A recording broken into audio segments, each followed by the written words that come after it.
Hey everybody, back with another unboxing, this time of the Cubot X18. So as you can see right off the box, this is another one of those phones that have an 18:9 aspect ratio inspired by the Samsung Galaxy S8 and the LG V30. So you know, it's like extra long. 18:9 aspect ratio means the phone is a little bit easier to grip than the traditional 16:9 aspect ratio. So let's, on the back you have some specs already. So 5.7-inch 18:9 aspect ratio display, 16 megapixel camera, 13 megapixel selfie camera. It's only one camera on the back. 3200 milliamp battery, and it has a MediaTek 6737 chip, so I think that's a Helio P25. I'll double check on that. So I've actually had this phone for like a week. I just haven't had time to unbox it. Oh, okay. Comes with a case. A little plastic case.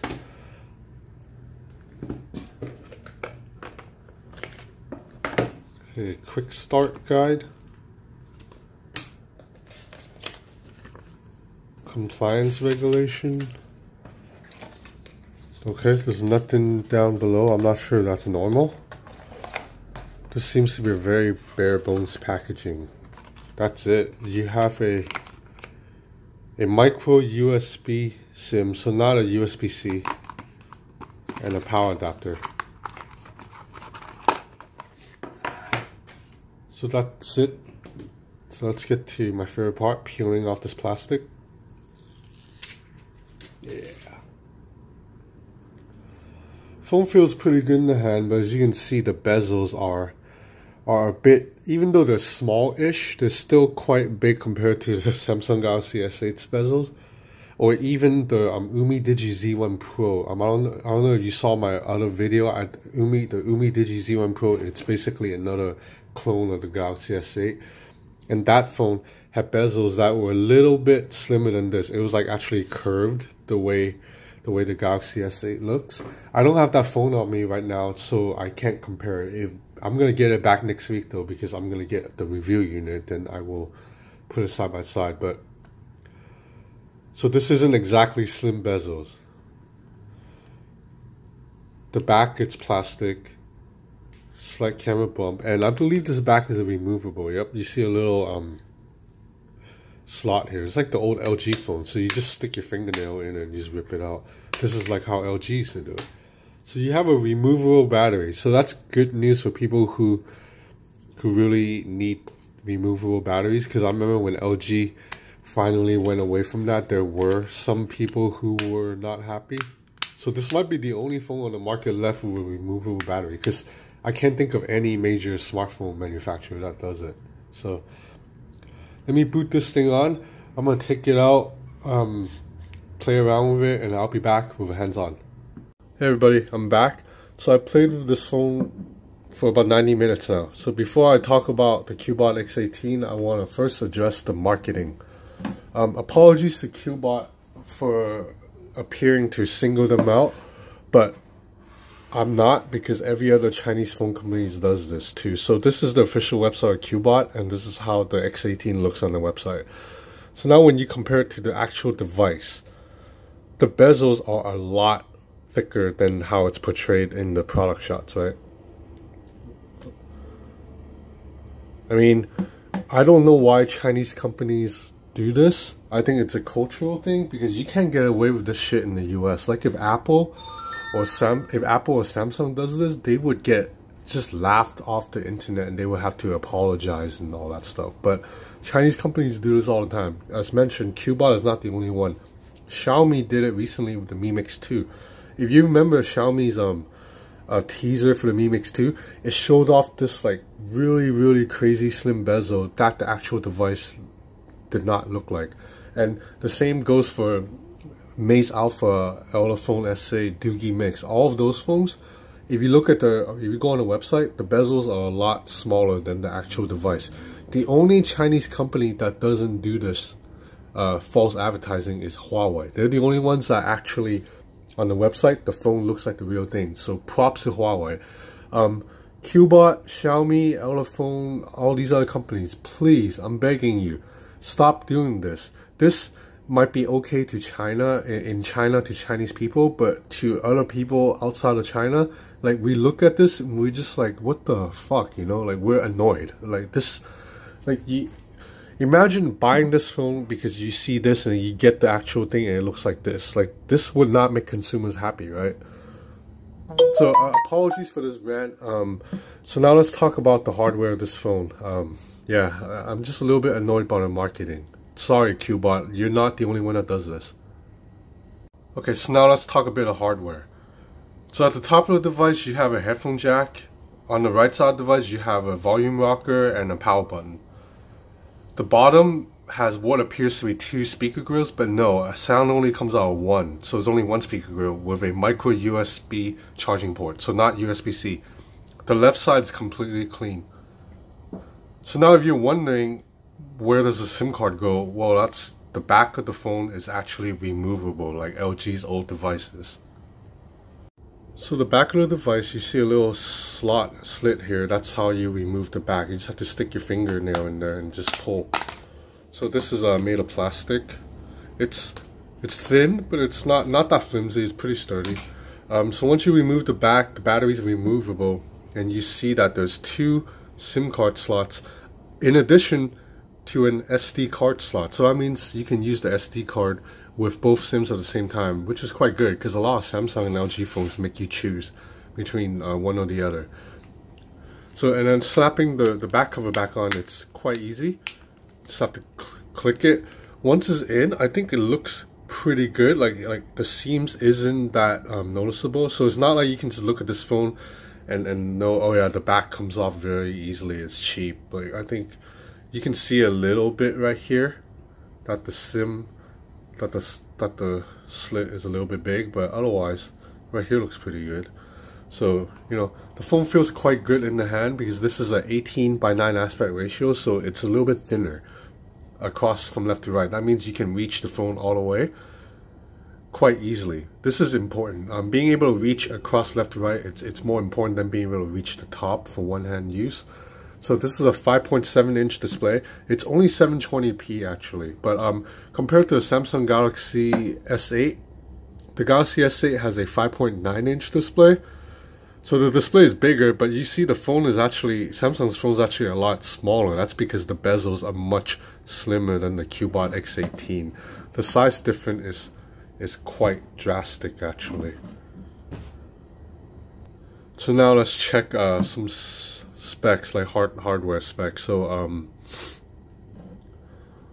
so the device runs on Android 7.0 as you saw.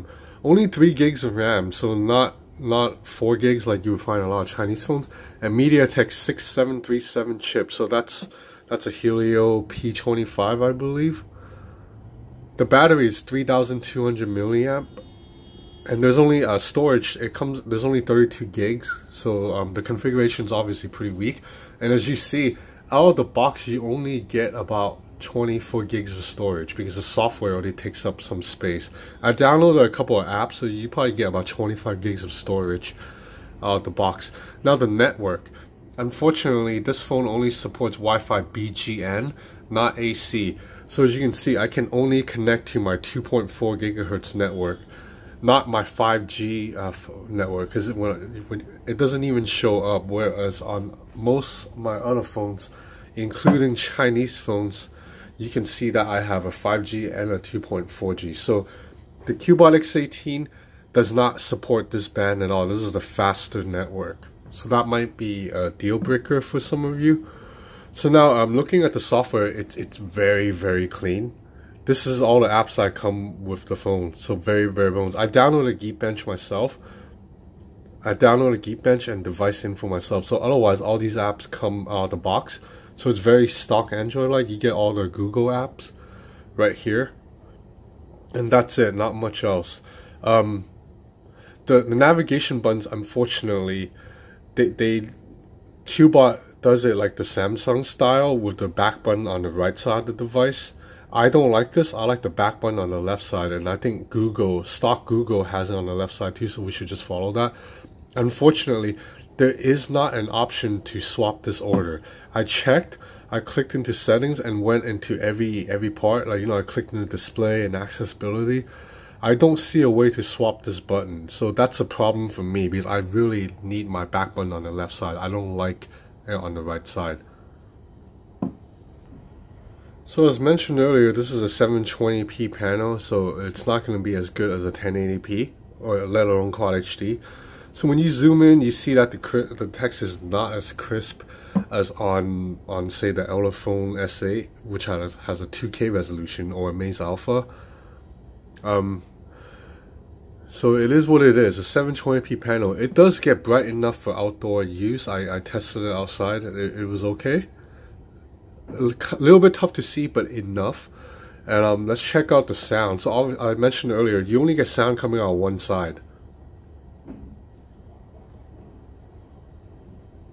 Having big maps or having to wind up. Right, so I'm gonna do this so, on you, but I have to warn you that to see, I'm gonna cover the top speaker, you won't hear a difference. That's because sound's only coming out right here. So you see, when I covered this, it muffles the sound. But when I cover this, it doesn't. So only one speaker grill. The sound is okay. Let me play my favorite K-pop video. Okay, so the colors still look pretty good. Let's test the volume. So now this is 50% volume. So the sound is pretty weak. I can't quite hear it that well right now. So let's go to 75%.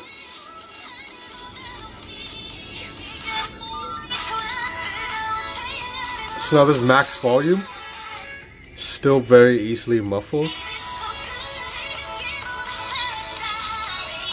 So the speaker is kind of disappointing. You'll probably want to use earphones for this. At least the color looks really good.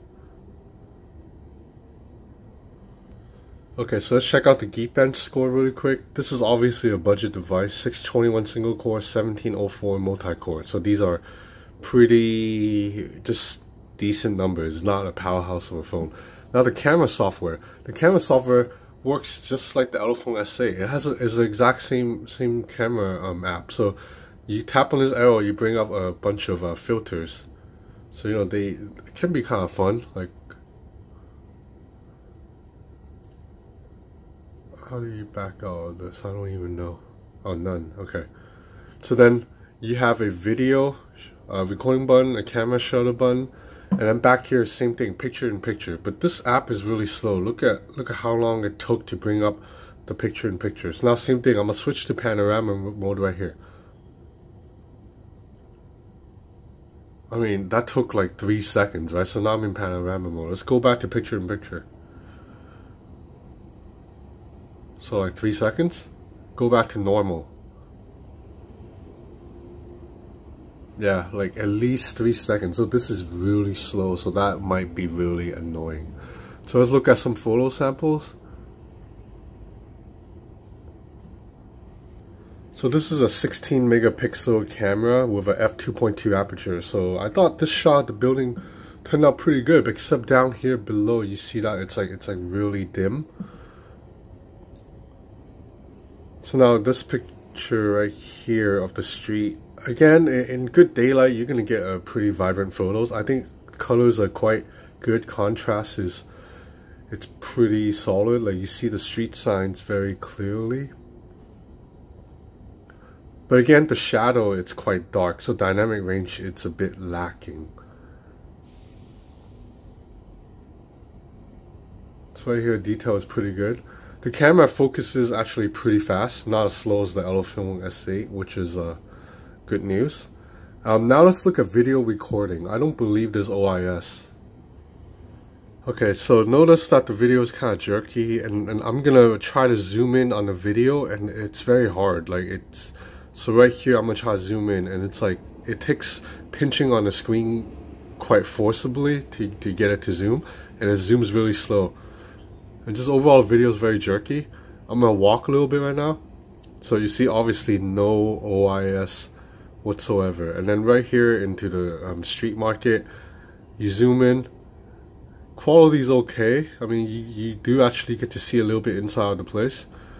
I mean, this video quality is not bad at all for a budget phone, but there's no OIS whatsoever. And I haven't been able to test it at night yet. I'm pretty sure at night it's not going to be that great too. So The phone only costs $120 on GearBest for now, 120 US. So this is obviously like a really cheap device, and I think if you like the 18:9 aspect ratio in hand feel, it's worth considering. 120 bucks, not bad. And so now there are other bezel-less phones out there like the Elephone S8 Maze Alpha. Those are probably a little bit better devices, but if you want to take selfies with a proper camera up top instead of having to, you know, flip the phone upside down, then I think this is worth considering. The selfie camera is quite good. It has like 13 megapixels, so it's pretty high. Okay, this is a Cubot X18. Thanks for watching.